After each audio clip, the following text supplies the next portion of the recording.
Assalamu alaikum mes chers frères et sœurs.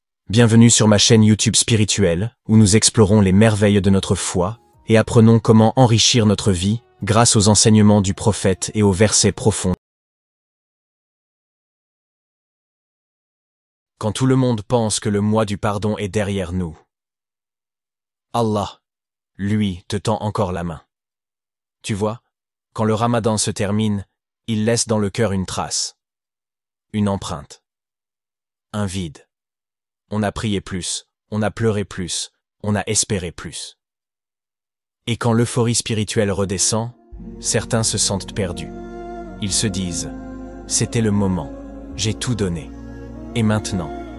Mais Allah, lui, il ne ferme jamais les portes. Il est celui qui voit ton effort, même après que le monde t'a oublié.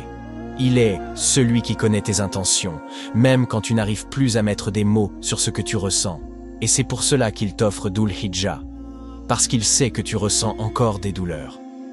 Des blessures que le Ramadan n'a pas guéries, des prières que tu as faites et dont la réponse tarde à venir, des nuits blanches à pleurer sans bruit, des journées entières à lutter sans qu'aucun regard humain ne capte ta fatigue. Mais Allah n'a jamais cessé de t'observer avec miséricorde. Et aujourd'hui encore, il veut que tu reviennes, que tu déposes tout devant lui, que tu profites de ces 10 jours comme on s'accroche à une dernière bouée avant la tempête. Il te dit dans son livre « Wa idha sa'alaka ibadi anni fa inni qaribun, ujibu da'watad dar idha da'ani » Et quand mes serviteurs t'interrogent sur moi, alors je suis tout proche. Je réponds à l'appel de celui qui m'invoque lorsqu'il m'appelle. Sourate Al-Baqarah, verset 186. Tu vois, tu n'es jamais resté seul. Même dans tes silences, même dans tes chutes, même dans les périodes où tu n'étais plus aussi pratiquant, plus aussi motivé, plus aussi fort, il t'a vu, et il a attendu que ton cœur se retourne vers lui. Et maintenant que tout le monde pense que Ramadan est derrière, Allah, lui, revient à toi avec une nouvelle promesse, un nouveau rendez-vous, 10 jours, 10 chances, 10 fenêtres sur le ciel, et celui ou celle qui sait les attraper peut tout changer. Le prophète a dit, il n'y a pas de jours durant lesquels les œuvres pieuses sont plus aimées d'Allah que ces 10 jours. Il n'a pas dit les nuits du destin, il n'a pas dit les jours du jeûne. Il a dit ces 10 jours, ceux de Dhul Hijjah. Alors imagine, si tu fais un effort, même petit, Allah le multiplie. Si tu pleures, il écoute. Si tu demandes, il donne ou il garde pour mieux. Si tu t'approches, il vient à toi à toute vitesse. Tu portes encore des soucis? Des douleurs invisibles que personne ne voit? Des nuits pleines de soupirs? Des matins lourds à porter? Tu t'es dit 1000 fois que ton histoire est terminée, que le destin était figé, que les prières n'avaient pas été exaucées, que tu n'étais pas choisi. Tu te sens peut-être oublié, abandonné même, comme si ta voix se perdait dans un vide immense. Mais, et si ce n'était que le début? Et si ces 10 jours étaient à la clé? Ces 10 jours sont peut-être le tournant, la respiration que ton cœur attendait, le moment où le ciel va enfin s'ouvrir. Ce sont 10 portes grandes ouvertes vers ton Seigneur, 10 matins où les anges descendent, 10 soirs où Allah regarde ses serviteurs avec amour. Oui, tu es encore brisé. Oui, tu te bats encore contre l'invisible. Mais justement, ces 10 jours ont été créés pour toi, pour les cœurs épuisés, pour les âmes assoiffées, pour ceux qui pensent que rien ne changera. Mais Allah dit, avec la difficulté vient certes une facilité. Sourate Al-Inshirah, verset 6. Alors pourquoi tu doutes? Pourquoi tu baisses la tête? Pourquoi tu crois qu'il t'a oublié?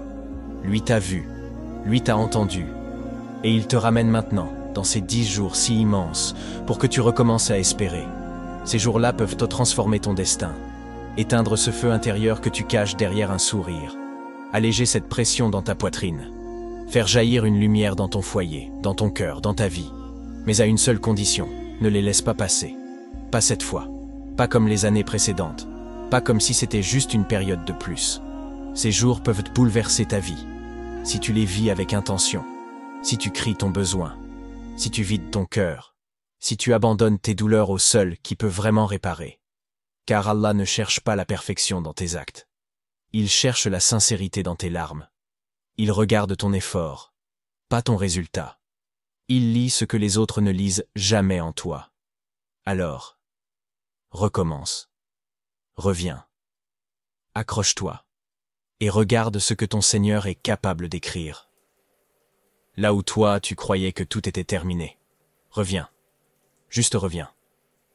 Et regarde ce qu'Allah prépare à ceux qui s'accrochent, même quand tout en eux voulait lâcher. Tu pensais que Ramadan était ta seule chance de tout changer? Tu t'es dit, j'ai donné le meilleur de moi-même, et maintenant, c'est fini. Tu as peut-être versé toutes tes larmes, vidé ton cœur dans des invocations nocturnes. Tu as senti ton âme se purifier, ton cœur s'illuminer. Et puis voilà, le mois s'est terminé. Comme un rêve qui passe, comme une lumière qu'on ne parvient plus à retenir.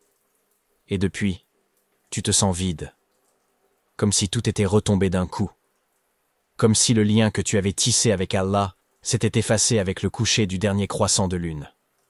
Mais ce que beaucoup ignorent, et c'est là un des secrets les plus puissants de notre din, c'est qu'Allah ne ferme jamais une porte sans en ouvrir une autre.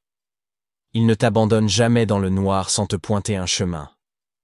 Et ce chemin, c'est celui des 10 premiers jours de Dhul Hijjah. Ce ne sont pas de simples jours. Ce sont des jours que le ciel célèbre, que les anges observent avec admiration. Des jours où les actes les plus petits sont plus aimés d'Allah que ceux accomplis dans toute autre période de l'année. Tu pensais que tout s'était terminé après le mois du jeûne. Mais non. Allah t'a gardé une autre perle, une autre lumière, un autre rendez-vous. Un rendez-vous discret, caché, inaperçu par la plupart, mais offert à ceux qui l'aiment. Ces 10 jours sont une chance, non, un miracle, car ils arrivent au moment exact où beaucoup se sentent retomber. Ils viennent comme un rappel divin. Je suis toujours là, je t'écoute toujours, je veux toujours t'élever. Et si tu es en train d'écouter ce message, si ton cœur est encore capable de frissonner à l'appel du rappel, alors sache-le, tu fais partie de ceux qu'Allah a choisis pour se rapprocher. Ces 10 jours sont une invitation à recommencer, à espérer de nouveau, à tout réécrire. Et cette fois, peut-être que ce sera pour de bon. Un moment encore plus discret, moins médiatisé, moins connu. Mais dans le ciel, ces jours-là sont les plus précieux de toute l'année. Les 10 premiers jours de Dhul Hijjah. Oui, 10 jours. 10 portes ouvertes sur la miséricorde. 10 occasions de réécrire ton histoire. 10 matins pour recommencer à croire.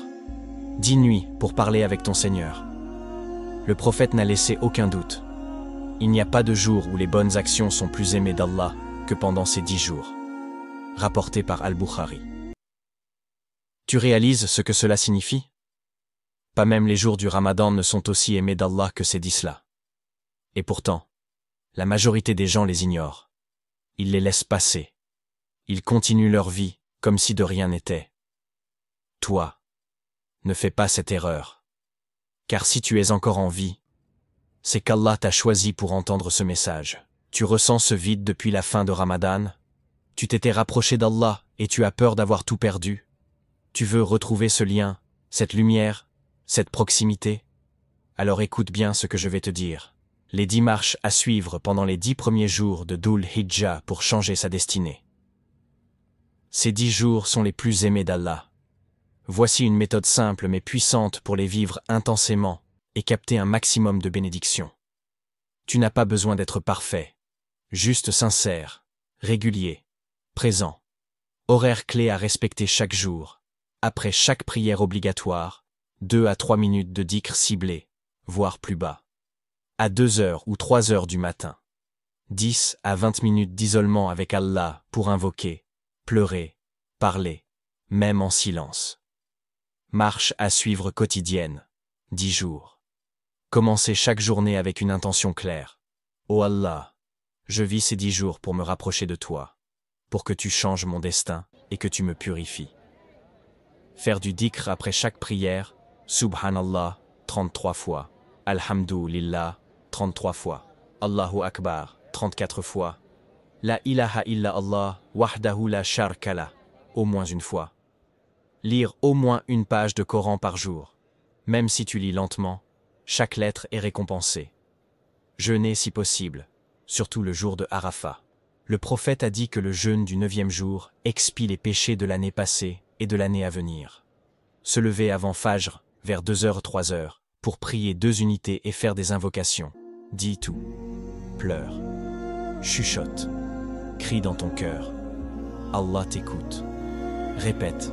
Ya Allah, tu es capable de tout. Je te demande. Formule ton besoin ici. Invoquer avec les 99 noms d'Allah. Choisis un nom par jour. Par exemple, Al-Jabbar pour réparer ton cœur, Al-Razzaq pour ta subsistance, Al-Lataf pour la douceur. Multipliez les sadaqat, aumônes. Même 1 euro, chaque jour. L'aumône éteint la colère d'Allah et attire la baraka. Prier à l'heure et faire le takbir après chaque prière. Allahu Akbar, Allahu Akbar, La ilaha illa Allah, Allahu Akbar, Walillahil hamd. Se repentir chaque jour avec les larmes du cœur, astaghfirullah. Dis-le en pensant à tes fautes. Demande pardon sincèrement. Demandez à Allah une chose précise, chaque jour, avec conviction. Insiste, répète, écris-la. Parle-lui de ce rêve que tu caches au fond de toi. Méthode spéciale pour 2h du matin. Mets-toi à l'écart. Éteins tout. Lave-toi. Ablution ou même ghusl si tu veux. Prie 2 unités lentes. Pleure si tu peux. Vide ton cœur. Prends 5 à 10 minutes pour parler à Allah comme à un confident. Lis quelques versets. Répète un nom d'Allah 33 fois. Termine avec une grande invocation sincère où tu poses tout. Bonus. Organisation sur 10 jours. Jour 1. Retour à Allah. Jour 2. Purification des fautes. Jour 3. Réparation du cœur brisé. Jour 4. Recherche de sagesse et sens. Jour 5. Douceur et patience. Jour 6. Appel à la subsistance. Jour 7. Pardon total. Jour 8. Protection divine. Jour 9. Arafat. Invocation maximale. Jour 10. Aïd. Gratitude et renouveau. Résultat attendu si tu appliques ces marches. Un cœur plus apaisé. Une foi ravivée. Des invocations exaucées. Ou mieux encore. Une relation intime avec Allah. Une nouvelle lumière dans ta vie. Ne rate pas ces 10 jours. Ils sont un rendez-vous entre ton âme et le ciel. Invocation pour Hafsa, pour la paix du cœur et la réconciliation avec son mari Zoumana, ô Allah. Toi qui entends les paroles non dites, toi qui vois les larmes qui coulent même dans le silence, je te supplie aujourd'hui, ô Allah, éloigne de lui toute mauvaise influence, tout égoïsme, toute dureté, toute rancune, et ramène-le à moi avec un cœur purifié, plein d'amour renouvelé, comme au premier jour. Ô Allah, bénis Mohamed Lamine, éclaire son chemin et purifie son cœur. Accorde-lui le succès dans ses projets, la clarté dans ses décisions, et la force d'avancer dans le bien, malgré les épreuves. Fais de lui un homme juste, droit et guidé. Entoure-le de ta protection et de ton soutien constant. Ô Allah, toi le guérisseur des cœurs brisés, toi qui connais chaque soupir, chaque pensée, chaque larme silencieuse. Aujourd'hui, je te supplie pour Aminata, ta servante qui cherche la paix du cœur. Ya Salam, toi dont le nom même signifie paix, fais descendre sur le cœur d'Aminata une tranquillité profonde, une lumière intérieure qui éteint toutes les inquiétudes, un soulagement qui remplace les douleurs passées. Ô Allah, si son cœur a été blessé, soigne-le. Amin, Amin, Ya Rahman.